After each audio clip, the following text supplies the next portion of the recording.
And thank you for joining the Kalamazoo Climate Crisis Coalition's Fridays for Our Future event. We've got a really great presentation today. I'll just introduce myself, I guess, to get us kind of started. My name's Jay Spilinga. I use he, him pronouns. I'm the current interim board president with the Kalamazoo Climate Crisis Coalition.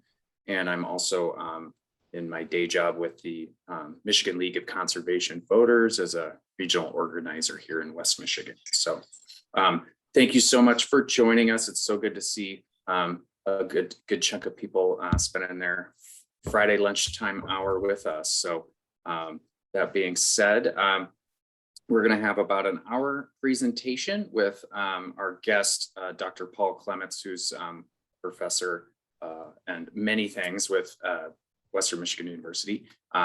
We'll have some space for question and answer at the end. If people want to talk and participate, though, let's try to raise your hand either physically or electronically so we can recognize you and keep everybody from talking over each other.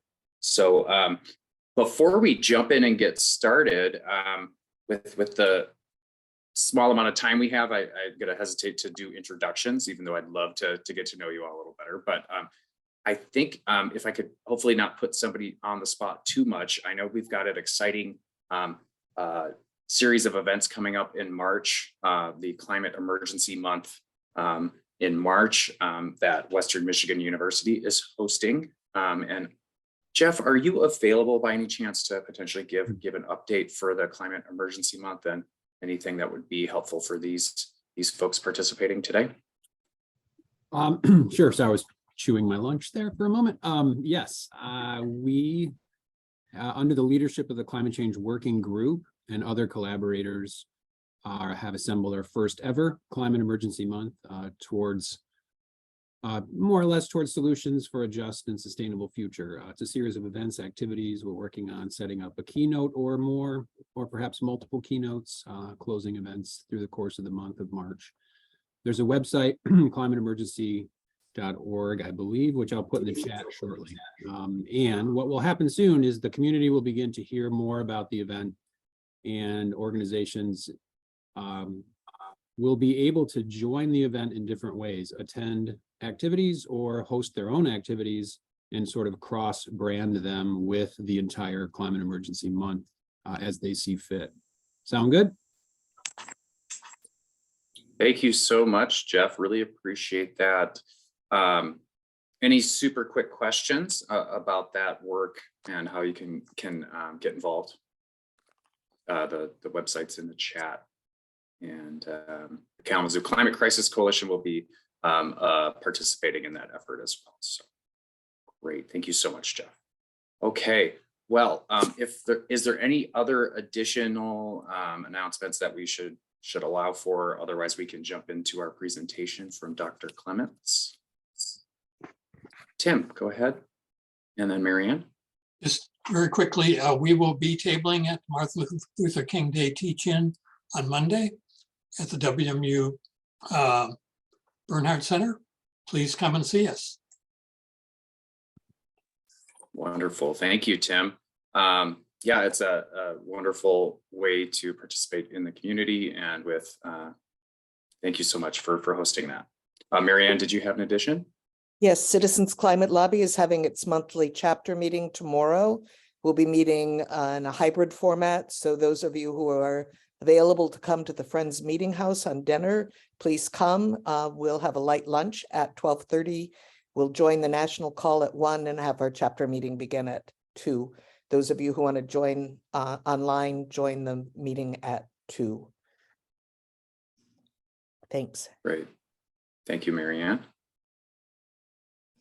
And I didn't raise my hand, but I'm Carrie, and I'll be there at Martin Luther King Day tabling with the new Galaxy basketball program, and the Galaxy has some overlapping topics that they want to share. And so looking forward to the social between both tables. I'll be there on Monday, and then I'll be part of the Martin Luther King 6 p.m. at Miller Auditorium. It's a free event, but they want everybody to register just so they know who's coming. So look forward to Martin Luther King Day. Thank you. Thank you very much. Wonderful.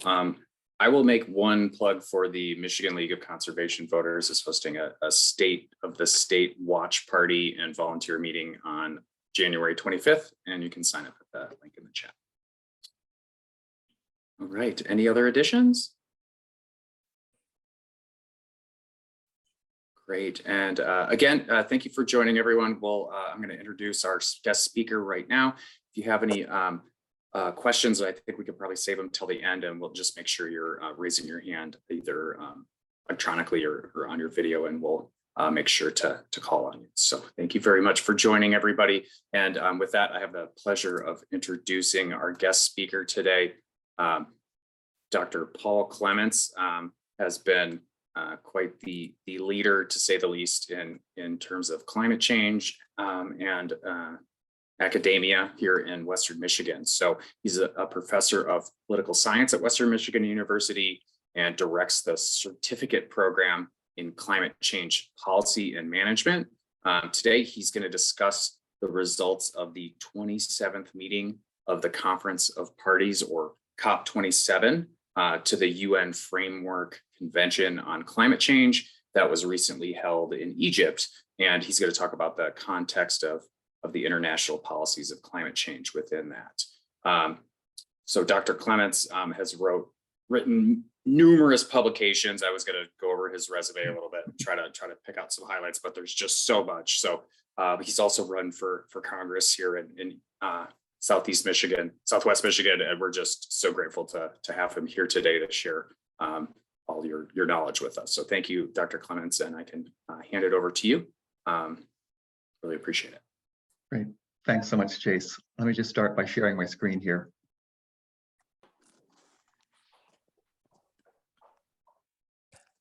Oh, this is not the one. Well, let me try.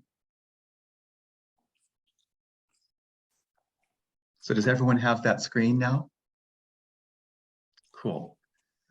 So I'm going to be talking about this meeting, COP27, the 27th meeting of the Conference of Parties to the United Nations Framework Convention on Climate Change that just took place in Sharm El Sheikh, Egypt, November 6th to 18th. And as most of you probably know, the UNFCCC, United Nations Framework Convention on Climate Change, is the international body in which basically negotiations about climate change policy take place. And as I'll be discussing, it got started in 1992. And this COP27 is the 27th meeting of the Conference of Parties to this agreement. So that's the kind of language that they use for these meetings. So in terms of the accomplishments, actually, you know, the media about this has been kind of ho-hum. Actually, the accomplishments are not seen to be particularly enormous, although not insignificant.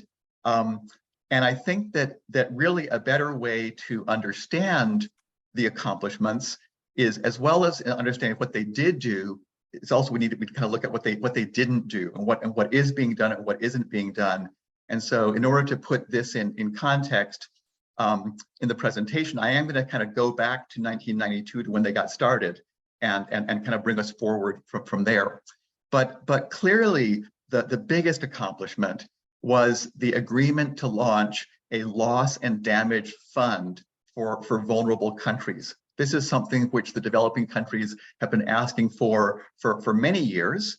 And basically they see that the developing countries, you know, many of them are particularly vulnerable to the effects of climate change, and it's costing them, you know, just the recent floods in Pakistan are probably going to cost Pakistan over $30 billion.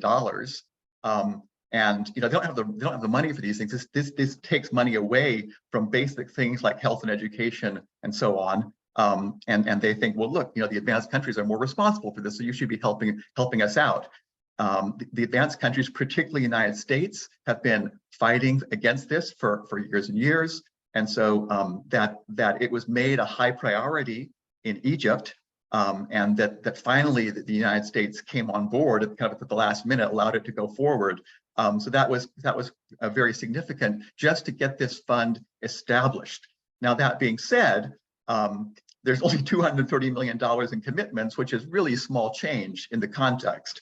The overall funding in the climate change area under UNFCCC, there's a commitment for $100 billion a year in support from the advanced countries for both mitigation, reducing greenhouse gas emissions, and adaptation, adapting to the effects of climate change. That was agreed back in 2009 in Copenhagen, and then reinforced in 2015 in Paris. And we're supposed to be at 100 billion a year from 2020, but it hasn't got that high. It's probably been in the ballpark of 80 billion a year for the last 2 or 3 years. But still, if you compare 230 million for loss and damage to 80 billion for mitigation adaptation, it's very small. If you compare it also to just the actual costs developing countries face in loss and damage, then it's really tiny. But it's just a start. So within this coming year, they'll be working out just how this fund is going to work. And particularly the Europeans want to push for it to be really focused on the most vulnerable. And we'll just have to see how that works. Another interesting discussion at this COP27 was what's called the Bridgetown Initiative, named after, I believe, the capital of Barbados. There's been their Prime Minister, Mia Mottley. She's been pushing for this, having conversations about this over the last year or so. And here the idea is, how can we really get the enormous sums of money that are needed for investment in mitigation? That we've got a situation now where, due to technological advances and economies of scale, solar and wind are usually cheaper than other forms of electricity for most of the world. But to make the investments that are required to implement these on the scale that's needed takes literally trillions of dollars. And so this Bridgetown Initiative, the idea is that the IMF, International Monetary Fund, and with the World Bank, that the way that they fund their developing country operations is they basically get the advanced countries to guarantee their expenses, their loans to developing countries. If India or Ghana or Bangladesh wants to borrow on the international markets, they're usually going to have to borrow at 7 or 8 or 9 or 10 or 11% interest, which, if you're borrowing over 30 or 40 years, that's an incredibly high interest rate and makes it very, very difficult to get those sums of money.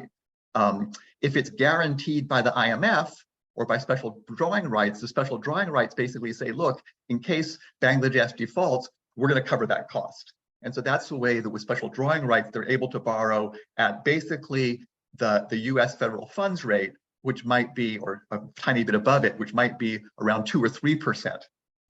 So it makes an incredible difference for these long-term investments. And so they want to basically put together $500 billion worth of commitments of special drawing rights. And again, this compared to 230 million, or even compared to this so-called 100 billion, you can see 500 billion is a lot of money.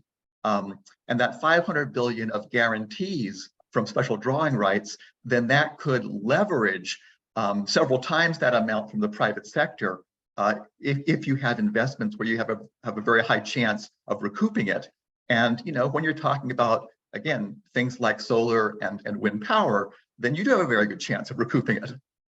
So this could open up trillions of dollars worth of investment in wind and solar and other renewable energies, if we can get it, if they can get it together. The president of France, he came in strongly supporting this. A lot of other people are getting behind it, but it's still at the discussion stage. So for those countries that are able to put up the funding and who have the commercial opportunities and so on, this could be a big deal in terms of the money that's needed for mitigation projects moving forward. We have to wait and see. But we're still nowhere close to the 1.5 degrees Celsius goal from Paris from 2015, COP21. And also, I think in the big picture, the shape and scale of climate injustice is just becoming clearer as time goes on, as we can see how these international negotiations are unfolding. Even though we started in 1992 with UNFCCC with commitments to try to address this problem, the advanced countries have just moved too little and too late. The significance of that is that the harms are just getting worse and worse, and the harms are turning out to be more and more costly and more damaging than some of the science, or at least in the official science, was originally suggesting. And all the way through here, I'm going to be using the numbers from what I call the official science, but I think usually the official science is conservative. So usually, if they talk about, 2 degrees Celsius or something like that from a certain amount of emissions, well, we might actually get to above 2 degrees Celsius with those amount of emissions if their estimates turn out to be on the conservative side, which I think they usually are.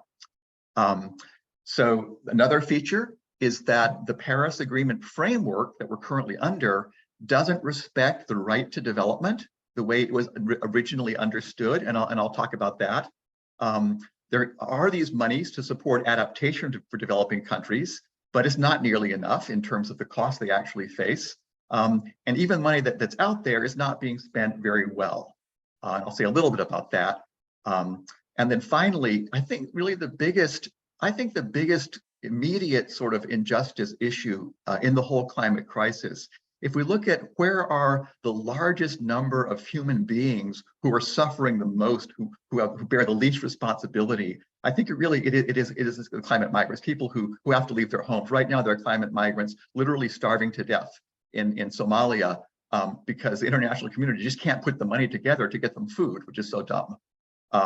And the numbers, the international community has nowhere close, hasn't begun to address the institutional challenges that are needed to support climate migrants. So I'll say a bit more about that too. With all the topics that I'm introducing, there's just a lot more detail behind them usually. So if people want to ask questions in Q&A, I'm happy to go into more detail on any one of these topics. So it's not a bad idea when looking at these justice issues to go back to the original UNFCCC agreement back in 1992.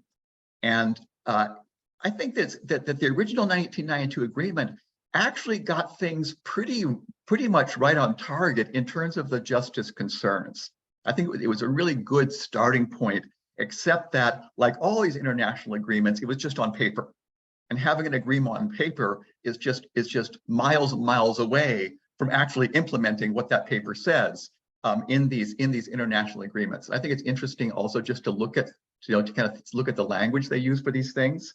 So I'm going to put these quotes up here from the 1992, the actual convention document that the United States and other countries, 190 some countries agreed to at that time, that launched this whole process. And I'm not going to read it all because you can read it yourself. But I'll just leave it for a moment here. So it's recognizing that the advanced countries, the developed countries, have caused a problem with developing countries. It should be the advanced countries that are taking the first steps, and that the developing countries have a real right to development that should involve their chance to, basically expand their energy sources, even if some of that has to be carbon polluting. That the advanced countries should be taking the lead first because they're responsible for it. They caused the problem, and also they got rich off it. So I'm just, obviously this is cut and paste. I'm just giving you a few of the statements from this convention. But the agreement was, give you a second to look at it. So, the agreement was to prevent dangerous anthropogenic interference with the climate system. And this is what they're saying back in 1992. Obviously, this hasn't happened. Obviously, we already have dangerous interference, and it's certainly going to get worse. And so then agreement that, the developed countries should take the lead. That was the agreement. What does that mean? Well, we'll see. So the developed country parties and other basically rich countries that are called an Annex 1 says what they agreed to.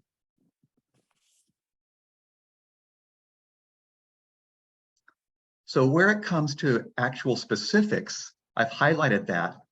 They're talking about that the return by the end of the present decade, in 1992, this would have been by the year 2000, to earlier levels of anthropogenic emissions of carbon dioxide and other greenhouse gases, with the aim of returning individually or jointly to their 1990 levels of these anthropogenic emissions. So the original agreement was wherever we are in 1992, we want to get back by 2000 to 1990 levels. That's what they meant by protecting, that was what they thought it was going to take at that time. And we'll see that that didn't really happen, nothing like that.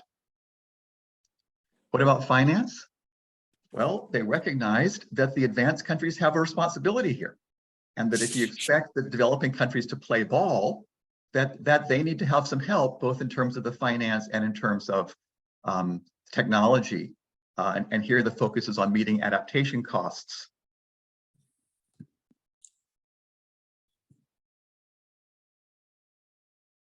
And the developing countries, they've got to address poverty eradication. That's going to take some money. It's going to take some energy.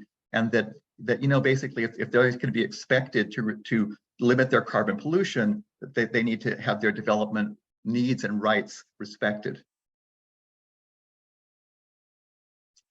So this graph kind of shows, well, what actually happened after 1992.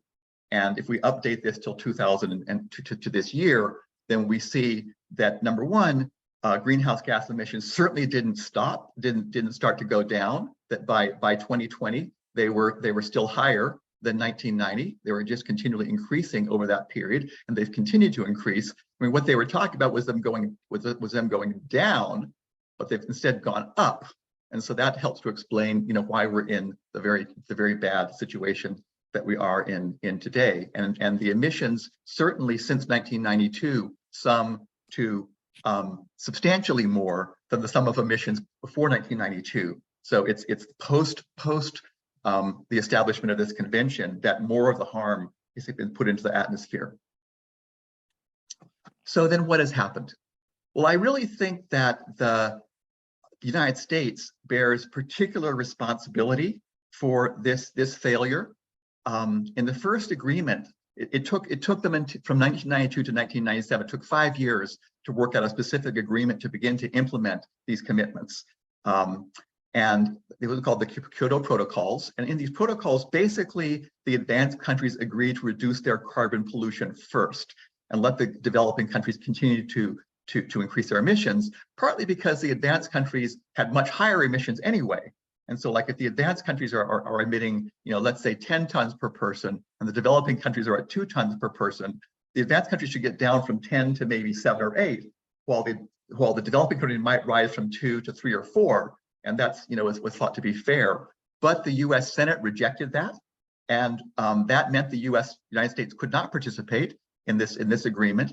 And United States being the main superpower and the biggest polluter at that time, and then certainly the biggest historic polluter, that without U.S. participation, it sort of took the wind out of the Kyoto Protocol, and although it had relatively limited effect. So we saw again the increase in carbon pollution that you see on that graph was not affected substantially by the Kyoto Protocol. So then it took another 12 years before you had another really significant event, I think, in these various COPs meetings.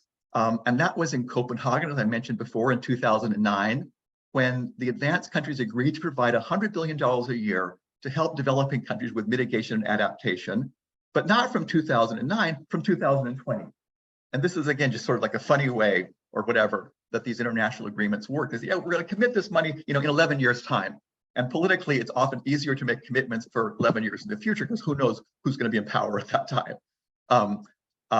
But also then this commitment was necessary to get the developing countries to come on board, because again, if they're going to come on board, they need to have some help. Then in 2013, COP19 in Warsaw, that was when the Warsaw International Mechanism for Loss and Damage associated with climate change impacts was established. And it's under this Warsaw International Mechanism that this loss and damage fund that was finally agreed to in Egypt this year is that's where it sits. It sits in this, again, they have sort of funny terminology. It's called a mechanism. That's like the organization is called the mechanism. And the agreement in COP in 2013 was to set this mechanism up with the functions to enhance knowledge and understanding, strengthen dialogue and coordination, enhance action and support. And it says including finance, but there was no finance at that time. So the original organization, Warsaw Mechanism, was just really a talking shop to give advice and suggestions and sort of, dialogue, but it didn't have any money behind it until this year, and still this year, not very much. Then, of course, we have the big thing, 2015, the Paris Agreement. I know you're all familiar with. We all celebrated. It was something, but I think it also wasn't as much as many of us thought it might have been at first.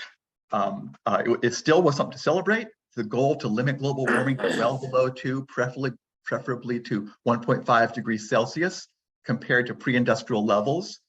But in order to get that agreement, which was hard politically to reach at that time, the mechanism was through these nationally determined contributions that each country was going to say, this is what we can do. So it wasn't any kind of sort of formula in terms of responsibility or capacity. It's just, okay, we'll just go around the room, every country do, see what you can do. And at the same time, they reaffirmed the commitment to $100 billion per year by 2020. And they added the principle that the developing countries wanted of a balance between mitigation and adaptation. The developing countries wanted to be sure that they were getting a fair piece of this money for adapting to the harms from climate change, that it wasn't all just going to reducing greenhouse gas emissions. And a balance, they meant 50-50. That also hasn't really happened. But the nationally determined contributions were voluntary. If you look at the documents that came in by 2016, these NDCs would sum to maybe 3 to 3.5 degrees Celsius of warming. And this is recognizing that these nationally determined contributions may not ever even happen, because they're just really they're just commitments on paper. At that time, the national behavior, if you looked at the way this gets calculated, would seem to sum to about 4 degrees Celsius of global warming. And there was no consistent approach to calculating emissions, no consistent monitoring. If you don't reach your target, what happens to you? Nothing. People will say, oh, you didn't reach your target, you're a bad country. But there was no sanction if you didn't reach your target. And I think the Vietnam commitment provides a sort of a nice example of what was going on with these. At that time, Vietnam, which is a rapidly industrializing country, had carbon pollution at 2.3 tons per person of CO2 equivalent, let's say in 2017, versus United States, we had 16.2 tons per person, average per person per year at that time. So we were about 8 times higher or so, 7 or 8 times higher than Vietnam. They were much less. So for their commitment, they intended to cut emissions by 8%, but 8% from what they thought their business as usual scenario would look like by 2030. Well, this business as usual scenario had their emissions more than tripling from 246 million tons in 2010, their baseline, to 787 million tons in 2030. They're a developing country, they're industrializing, they're on the way of increasing their energy use. So they thought business as usual was going to more than triple their emissions. So their commitment was that we commit to cutting it by 8%. So instead of going from 246 to 787, we're only going to go from 246 to 744. And that's our commitment. However, that's their unconditional commitment. However, there's also a conditional commitment, and that is that if we get financial and technological support through the Green Climate Fund, which they talked about, which they were talking about at that time, although it could also be through other channels, then we intend to increase the emission reduction target to 25% cut, again, from business as usual. So then we'll increase our quote unquote cut to 652 metric tons by 2030. So we're rising from 246 in 2010 to 652 instead of rising all the way to 787. And it kind of gives you an idea that these cuts are a little bit kind of fictions of the imagination, or you can interpret it how you will. What about climate finance? Well, it wasn't as though they were going to reach 100 billion automatically, just go from 0 to 100 in 2020. They were gradually increasing their funding for advanced countries helping developing countries over these years. But still, when they got to 2020, it was only estimated at about 80 billion, not the 100 billion as has been committed. A lot of this money was coming in loans. So that's kind of questionable. Is that really real? If you have to pay it back, then how much of that really is that what was really meant? There was a lot of double counting. This money was going through instead of going through the Green Climate Fund. The Green Climate Fund got about 10 billion of it. Most of it went through the traditional development assistance agencies, all the multilaterals, UN agencies, World Bank, so many different agencies. And what they would often do is just recategorize. If they're going to spend this money on, let's say, sewer systems in Vietnam, these sewer systems, we're not going to count it as development. We're going to count it as climate change, because it also is going to collect up some water from floods. Even that's only like 5%, but there's recategorization. And then sometimes the donor country, we count it as they're giving the money, and then the donor agency, we count it as we're spending the money, and it gets counted twice, or even sometimes 3 times. And so the 80 billion, depending on how you want to look at it, more realistically might look more like 40 billion or something, hard to say. Then also, to get these monies, the developing countries, the way it was structured is you access the funds by requesting projects for mitigation adaptation that then fits the requirement of the agency that holds it, usually a donor agency. And so basically the countries that are better at this are usually the middle income countries. They're just technically stronger at requesting projects, so they got more of the projects. And then the governments that were organizing these things, oftentimes they have their own political objectives, and usually the poor people in their countries are not politically powerful. And so most of the support doesn't really go to the most vulnerable in their countries. Well, so where have we reached then? Last year, the COP26 was in Glasgow. And at that time, current policies were going to lead to a best estimate of between 2.6, 2.7 degree of warming, with an uncertainty range up to 3.6. And again, I would suggest that it's closer to 3.6 than to 2 degrees Celsius. But you see real progress here, and that progress is significantly driven by the technological advances, again, in solar and wind, showing that solar and wind can really just be a cheaper energy source for the future. And so that help these policies to move forward. So then if the countries meet both conditional and unconditional nationally determined contributions, as for example, the example from Vietnam, for the near-term target of 2030, then projected warming by 2100 falls to 2.4 degrees Celsius, still way above the Paris Agreement target. And again, this 2.4 degrees is the official science. I think that based on that actual level of emission of carbon pollution would probably take us above 2.4 degrees. What about the right to development? Where does that stand?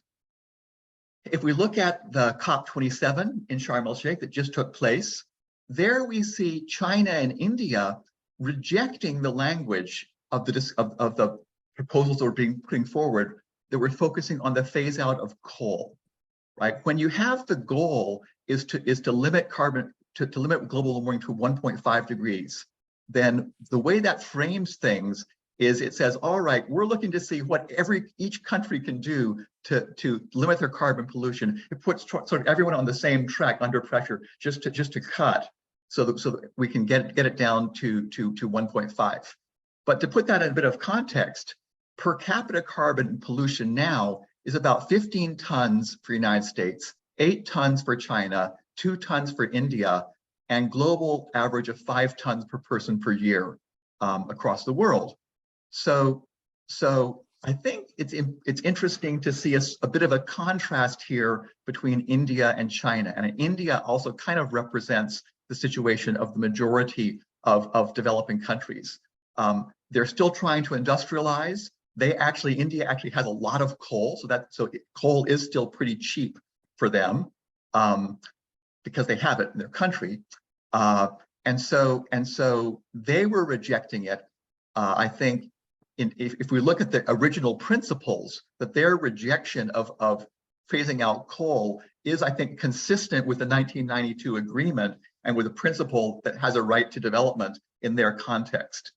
By contrast, if you look at China, because the division of countries was made in 1992, and that division has stuck.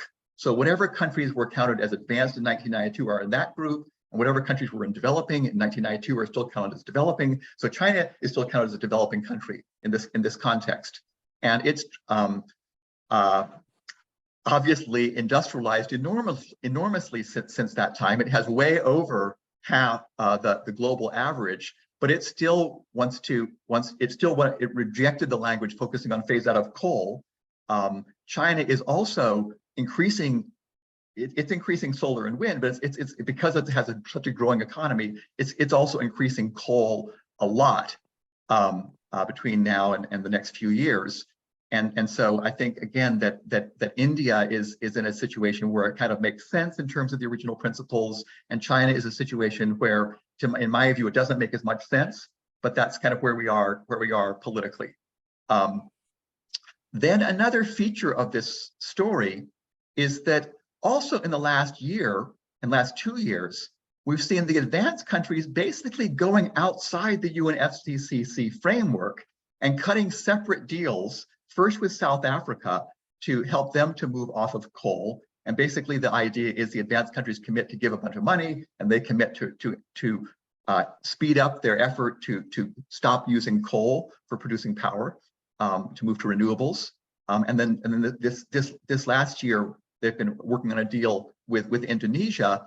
And on the one hand, we can say, okay, it's good because they're working with these countries to reduce their emissions. But at the same time, by working outside the UNFCCC framework, it also weakens that framework. They want to sort of, it strengthens the political situation of the advanced countries with respect to the developing countries. And so I think there's sort of some political issues in there. Well, what about climate migrants? There is no dedicated fund for climate migrants, and climate migrants often are not the first priority of the developing countries. The developing countries, when they get this money for adaptation, they want to spend it on infrastructure that's going to protect them against the harms from climate change, not on helping out people who lose their homes. The UNFCCC, they did establish after Paris Agreement a task force on displacement within the Warsaw International Mechanism. This was established by the Paris Agreement in 2015. It's the very first time that there's any actual office or any institution within the UNFCCC architecture that specifically addresses climate migrants. The Paris Agreement mentions migrants only once, and just in passing. And by the regulations, this task force on displacement is only allowed to have 14 members and no money. So that again speaks to the advanced countries rejecting any responsibility and not being willing to address the issue of climate migrants. Well, what is the situation with climate migrants? Just to get a sense of proportion, this year there are the UNHCR is the UN Refugee Agency, and they estimate there are about 100 million people displaced worldwide by conflict and violence at this time.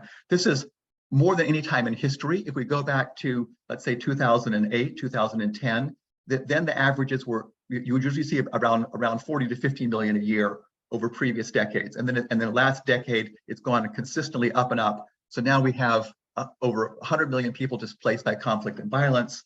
53 million of these are internally displaced people within their home country. So they're usually in like refugee camps or something in their home country. And 47 million are internationally displaced in international refugee camps. and other things. Well, so that's and with these people displaced by conflict and violence, if you go to these refugee camps, if you look at their statistics, a lot of them are not managing to keep anything close to humane conditions. There's often just not even enough food for a regular diet, and often completely inadequate healthcare and education. You see people staying there literally for living in these camps for generations, and it's nowhere near sort of an adequate solution. But if we look at the situation with climate migrants, this is something I'm working on right now, then I'm going to estimate the official estimates you're going to see out, and everyone will say this is just an estimate, but the numbers you see in the media and in most of the official documents are estimating up to usually 200 million by 2050. But I think if you dig into this, you don't have to dig very far to see that this 200 million is a very, very, very low estimate. And I think a much more reasonable estimate, looking at the different sources, and I have a paper on this, is over 400 million by 2050, and that would be roughly 4% of the world's population at that time. 140 million of these would be by sudden onset weather disasters. Maybe 290 million or so would be by slow onset drought, sea level rise, etc. The overwhelming majority of these would be within their own countries, would not be crossing borders, or if they do cross borders, probably staying pretty close to their home country. We're not talking about millions of people storming, the southern border of the United States or Europe or whatever. And just from a practical policy perspective, if we have stronger mitigation, stronger adaptation, strong egalitarian social economic development, we might see that number reduced by half. So I think we really have to expect at least 200 million, and we're nowhere close to having institutions that can support humane conditions. And these are people who did nothing to cause, or did very little to cause, climate crisis, and they're the most vulnerable, and their situation is often very dire when they lose everything and have to move to a slum of, let's say, a developing country capital city or something, which is sort of the most common thing. So conclusion, yeah, progress at COP27, but limited. That we're seeing the increasing costs of harm from climate change to developing country are becoming clearer, and they're clearly not being adequately addressed. That lack of policy on climate migrants is a gaping hole in the UNFCCC architecture. And I think, considering the scale of these unjust harms, that this really has to be a central climate justice issue. In a much more broadly, the whole UNFCCC structure is one that privileges the role of states. But climate change is inherently a global issue. And it's partly because of the strength of state governments that we're not getting the progress that we want. And when we do have progress, it's not helping the vulnerable as it ought to do. We're going to need to have stronger international institutions for all these areas, for mitigation, adaptation, and support to migrants within advanced countries. And we're going to have to see the advanced countries accepting responsibility, which so far they have not wanted to accept. And that's been, I think, the fundamental stumbling block all the way since the US Senate rejected Kyoto Protocol back in 1997. So there is where we stand. And with that, I will take questions or comments. Great, thank you so much, Paul. Let's raise our hands if you have a question, either electronically or virtually. I see Steve Bertman's got his hand up. If you'd like to go first, Steve, and then if others want to raise their hands, I'll get you in one. Nikki. Thanks, Paul. That was great. And it seems to me that it's pretty clear the UNFCCC is a failure. 27 COP meetings and we've gotten almost nowhere. What do we do about that? I mean, what international institution would actually be able to affect some of these changes? I think that for me, sort of going deeper into the issue, in my view, one of the serious challenges here is that in the advanced countries, and particularly in the United States, the overwhelming majority of climate action that we see, climate justice, environmental organizations like many of us are involved in, are focusing at the local, state, and national level. And of course, I support all of that. We certainly need to be doing all of these things. But we're not going to see that the international institutions change until there's pressure on the US government coming from US citizens and on the citizens of on the governments of the other advanced countries coming from their citizens to support climate migrants, to do more to address our responsibilities for mitigation adaptation in the developing countries. And so that's, to me, is the core organizing challenge. Great, thank you. Let's go to Nikki, and then after that, David. Yep, Paul, this loss and damage at $230 million worldwide, as a point of comparison, what is our FEMA budget annually? Or how much do we pay out? Because it's billions just within this country. Yeah, it's definitely billions. I don't know the FEMA budget. Okay. But when FEMA goes and supports disasters, I think, let's say in New Orleans, their average payout was something like $6,000 per person. And if we look at, let's say, Bangladesh, which has lots of climate migrants, and interestingly, in Bangladesh, the climate migrants are not supported through any climate change institutions. They're supported through the traditional humanitarian institutions that support disaster victims. And so part of the problem is that we don't deal with climate migrants within the climate change institutions, that we've pushed it out to the sort of, we're going to help you out humanitarian institutions. But they're very used to having disasters, and they have it budgeted at $180 per household for 3 months after a disaster, compared to like $6,000, that the FEMA might be spending in a US context. And that's pretty, and the ones in Bangladesh have institutions that are very strong for addressing these issues, which often they don't have in other countries. Thank you. Great, thank you. David?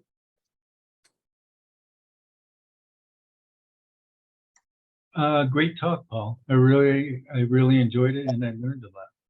Great combination. I just wanted to put on everybody's radar a development with climate models and therefore the predictions that are coming out.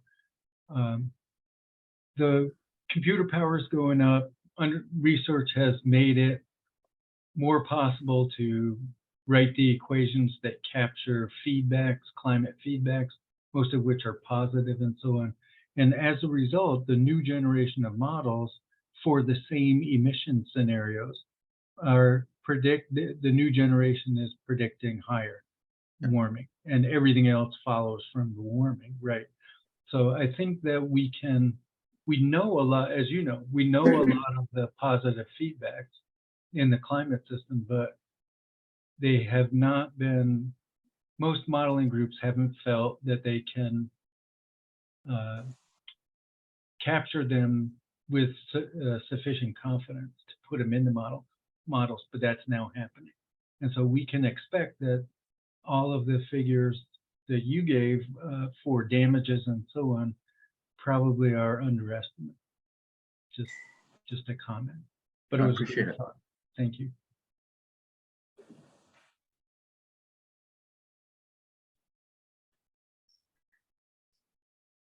Wonderful, thank you. Any comment on that, Paul, or we could move over to Tim? I was agreeing with that's what I've been saying all the way along, and I'm not surprised to see that the science is catching up now.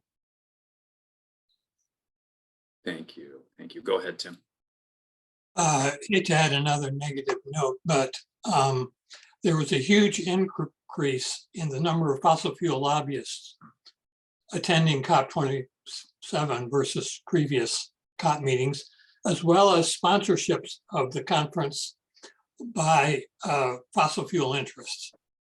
So unfortunately, I would really like to know specifically what those lobbyists are doing. I mean, other than the obvious thing that you would think of, but other than seeing these numbers, I've not seen any specifics about exactly what they did, who they talked to, and what they said. Also, COP28 is scheduled to be in, I believe it's the United Arab Emirates, which of course is a major fossil fuel producing nation. So I don't know if you have any comments about that, Paul. Yeah, and again, I think in terms of the sort of deep or broad political structure here, the challenge is that it's national governments negotiating, but these national governments, behind the national governments are these carbon interests. And in the case of United Arab Emirates, it's not even behind them. The state is the carbon interest. But in terms of all the lobbyists you're talking about, those lobbyists, they're the ones who are talking to the various national negotiators and just saying tone down this or don't go there or whatever, as well as probably just using the occasion to get contracts. That's what they do. So I'm speculating, but part of the challenge here, and again, I want to come back to the organizing issue. The carbon interests, the petroleum companies, they have been playing this political game for 80 years. They know this game and they've been winning.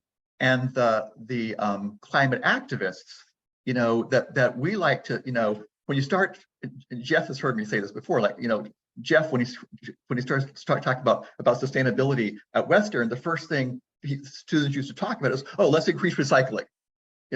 Yeah, increasing recycling is like a really good thing, right?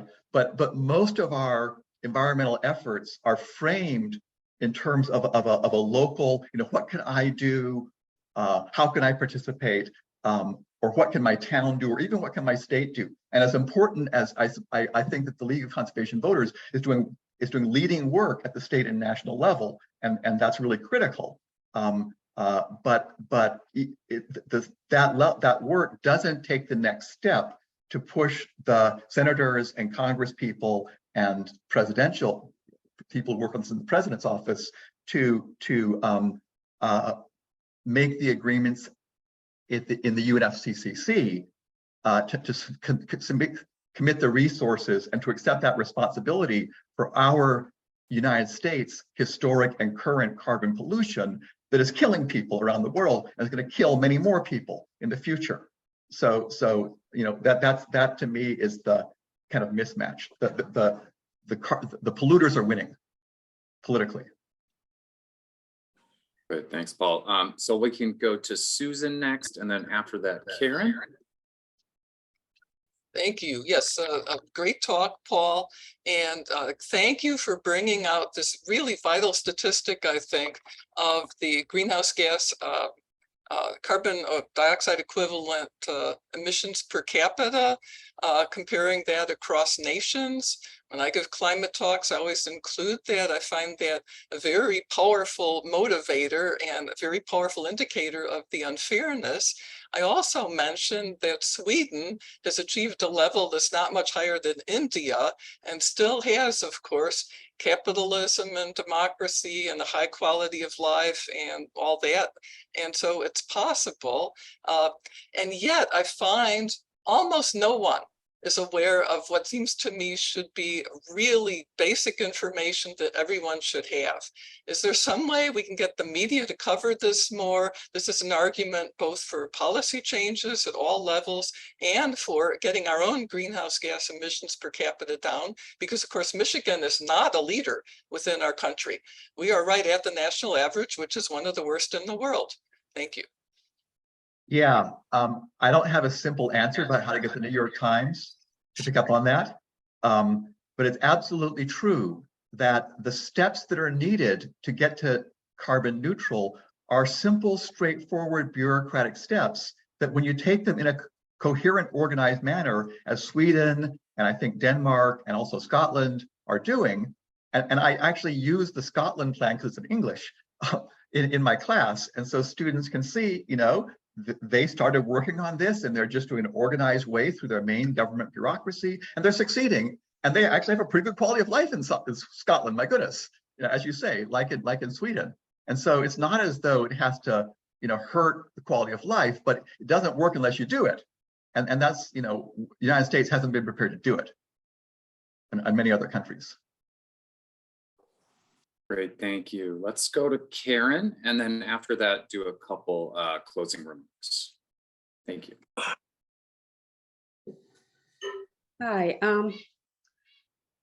I was wondering what percentage of the greenhouse gas problem is caused by methane gas? I recently saw a program on PBS about the melting of the permafrost in Siberia and also in the lakes in Alaska, where there's methane gas coming into the lakes. And I understand methane is much more powerful than carbon dioxide in terms of creating the greenhouse gas effect, global warming effect. So I would like to know if there's anything that can be done about reducing the release of methane gas. Yeah, that's a great point. I don't know the exact, but I'd say it's about 25% of the global warming is coming from methane, which is a big part of it. The largest part of that today, we have good data on this, is more than half of that anyway, is coming from human sources, not from the natural sources that you're talking about, the melting of permafrost, and a lot of it also comes from wetlands that get dried out. The human part of it, the biggest part of it comes from oil companies that when they're taking, in their oil wells, they get a lot of natural gas coming out with the oil, and often they flare it, or they just burn it up, or when they finish the well, they don't tap the well properly. So a lot of this gas is just escaping. And this is really not that expensive to do. They just don't want to do it because it costs them a little bit of money. And so we could have very significant reductions in the methane if we would just require our oil and gas companies to stop allowing it into the atmosphere, which we know is relatively cheap if you just do it. But again, they're very politically strong. It's usually the state legislatures that have the responsibility here, and the state legislatures are often in their pocket in those states where it's a big problem. That being said, the natural sources that you're talking about, the official numbers on these have been getting. It didn't look as though 5 years ago they were going to be so bad, but as Dave was mentioning, I guess he's gone now. The official the estimates of the natural releases of methane from permafrost and from wetlands and from under lakes and oceans, those estimates are going up. And in terms of what those are going to look like in the next 30 or 40 or 50 or 80 years or 100 years, we have these estimates, but the estimates, the science under the estimates, the scientists who do that science say, we don't really know. This is our best guess based on our current studies, but we know our current studies are inadequate. So the numbers you see are in the official UNFCCC documents come from those studies, but the scientists who do those studies say this is just our best guess for now, and we know it's inadequate. And again, the likely inadequacy is not on the low side, it's on the high side. It's likely to be worse, not better, than what they're estimating. So this is just one of those things that where could we see runaway global warming because of release of methane? That could be a factor. That could be it's a very legitimate concern. Thank you. Great, thank you so much, Dr. Clements. And that being said, this has been a wonderful presentation. I think we're about out of time. I don't know if there was any questions in the chat. I couldn't quite see. But a quick announcement, I just want to make sure folks know about the next presentation we're hosting. It looks like our next Friday for the Future presentation will be January 27th at noon. It'll be with Kalamazoo Climate Crisis Coalition's very own Dr. Crystal York, who's a researcher at the Electric Power Research Institute, and she's going to present on hydrogen and its possible role in a clean energy future. So please join us January 27th.